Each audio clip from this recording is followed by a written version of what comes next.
It's all about agile innovation. All innovation should be agile. Innovation is about doing things differently. I hear about convergence. Convergence is boring. Convergence means that every car is designed in the same wind tunnel. Have you noticed? They all look the same. Divergence is about doing things differently to serve customers in a special way.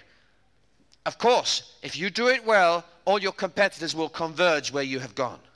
And then you will have to move again and keep someone new. So you're always diverging. You are always pushing away from the others. Did you know that benchmarking has, of course, been taught in business schools for years? You benchmark against the best to see how you rank with your competitors. But I tell you this, benchmarking is a very fast way for all of the customers all of the businesses to jump off the same cliff to disaster. In fact, benchmarking led directly to the subprime crisis. Why? Because all the institutions said, well, they all had their own board meetings and risk management meetings, and they all got out their computers and looked at what their competitors were doing. And they said, well, we're just lending on the same basis as everyone else in the industry. We are perfectly benchmarked, and therefore we must be safe. It's a huge risk. It's no innovation. All innovation must be, you benchmark, and then you decide, go and do it different. And that is the exciting opportunity. By the way, where do you get your best ideas? Now put your hands up if you get your best ideas in meetings at work. Well, there must be someone. Put your hands up if you spend most of your time in meetings at work.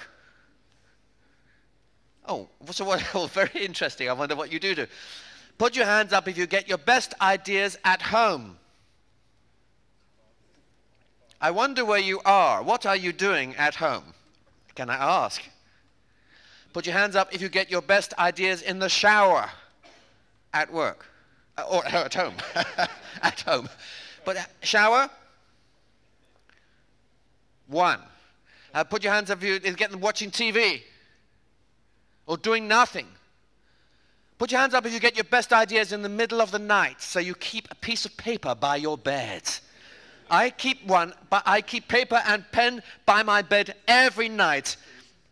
I get my best ideas at 3 in the morning. And if I can't find a piece of paper, I lie awake all night.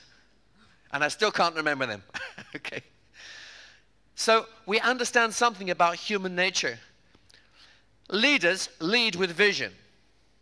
Vision comes from ideas. So where we get our leadership from is from home, you're telling me. Correct? You form your leadership at home and you bring it into the workplace. These things are very important. Let me tell you this, you want to be agile. You want to be persistent. You want to be sustainable. You want to succeed. I tell you, you only need one great idea each year as a leader to transform the whole of your business. Right? Because it will probably take you 3 years to develop it. One great idea. And where's that idea going to come from? As leaders, often our greatest task is to take time out of leadership. That's why coming here is important.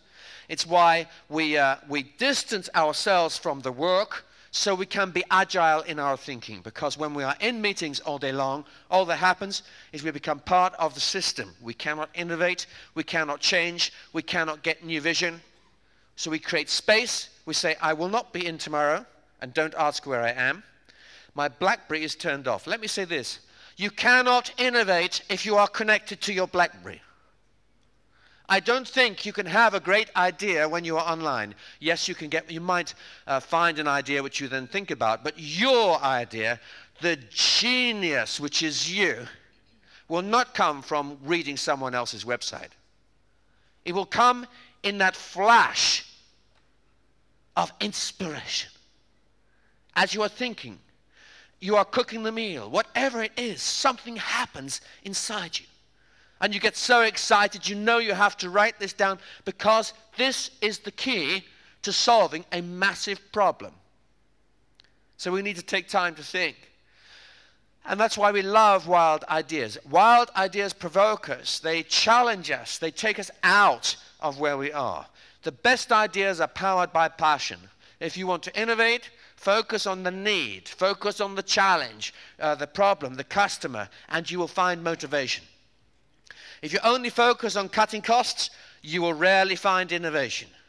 I find very few people who love to cut costs. I find lots of people who love to make things better. Of course, we have to cut costs, but cutting costs can be a bit depressing. You can have all kinds of innovative ideas about cutting costs. Some may succeed and others may not. But actually, it's about something else. It's about discovering a fresh way of thinking about an idea.